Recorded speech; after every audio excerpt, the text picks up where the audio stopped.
What would you do if the fate of your people depended on you?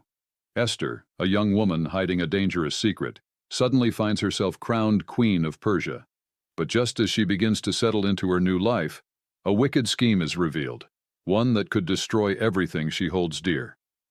With her identity at stake and time running out, Esther must confront the king and stop a deadly plot. Will she rise to the challenge, or will fear silence her forever? In the land of Persia, a great king named Ahasuerus ruled over a vast kingdom that stretched from India to Ethiopia. He was powerful and wealthy, and he loved to show off his splendor. One day the king held a grand feast, inviting all the nobles and officials to join in the celebrations. As the wine flowed, the king commanded that his beautiful queen Vashti appear before the guests to show her beauty. But Queen Vashti refused to obey the king's command, which angered him deeply. As a result, the king decided to remove her from being queen. Now the king needed a new queen, so he ordered that all the most beautiful young women in the kingdom be brought to the palace so he could choose his new queen. Among the women brought to the palace was a Jewish girl named Esther. She was an orphan raised by her cousin Mordecai, who cared for her like a father. Esther was lovely and kind, and she won the favor of everyone who met her. But she had a secret. She was Jewish, and Mordecai had warned her not to reveal her heritage. When King Ahasuerus saw Esther, he was captivated by her beauty and grace. He placed the royal crown on her head and made her his queen. Despite her new position, Esther remained humble and obedient to Mordecai, who continued to watch over her. During this time, Mordecai uncovered a plot by two of the king's guards to assassinate the king. He quickly informed Esther, who told the king in Mordecai's name. The plotters were caught, and Mordecai's good deed was recorded in the king's chronicles, though he was not rewarded at the time.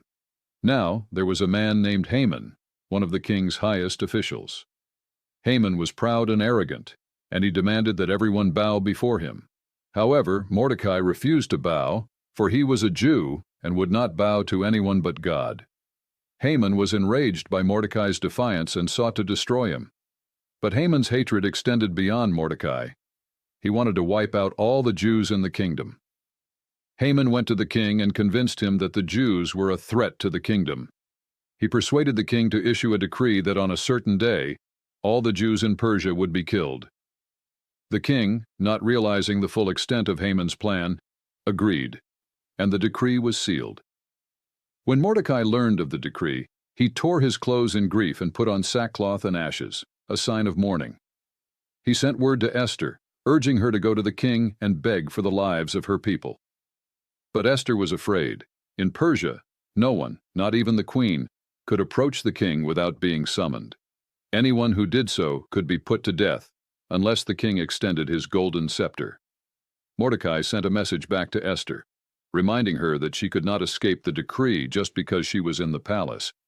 He told her, "Who knows if you have come to your royal position for such a time as this?" These words gave Esther the courage she needed. She asked Mordecai and all the Jews in the city to fast and pray for 3 days, and she would do the same. After that, she would go to the king, even though it was against the law. On the 3rd day, Esther dressed in her royal robes and went to the inner court of the palace. When the king saw her, his heart was moved with affection, and he extended his golden scepter, sparing her life. Esther invited the king and Haman to a banquet she had prepared, but she did not reveal her request yet. At the banquet, the king was pleased and asked Esther what she wanted, offering her up to half the kingdom. Esther simply invited the king and Haman to another banquet the next day, promising to make her request then. That night, the king could not sleep. He ordered that the royal chronicles be read to him, and he was reminded of how Mordecai had saved his life. The king realized that Mordecai had never been rewarded for his loyalty. The next morning, the king asked Haman how he should honor a man the king wished to reward.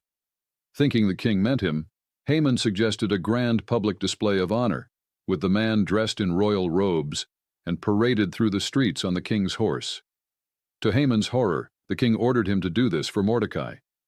Haman had no choice but to lead Mordecai through the streets, declaring, "This is what is done for the man the king delights to honor." At the second banquet, the king once again asked Esther what she desired. This time, Esther revealed the truth. She told the king of Haman's plot to destroy her people and begged for their lives. The king, enraged by Haman's treachery, ordered that Haman be executed on the very gallows he had prepared for Mordecai. The king's decree to kill the Jews could not be undone, but he issued a new decree allowing the Jews to defend themselves. On the appointed day, the Jews fought back against their enemies and were victorious. Mordecai was promoted to a high position in the kingdom, and the Jewish people celebrated their deliverance with feasting and joy. The courage of Queen Esther saved her people, and her story is remembered every year during the Jewish festival of Purim. Esther's bravery reminds us that sometimes we are placed in difficult situations for a reason, and with faith and courage, we can make a difference.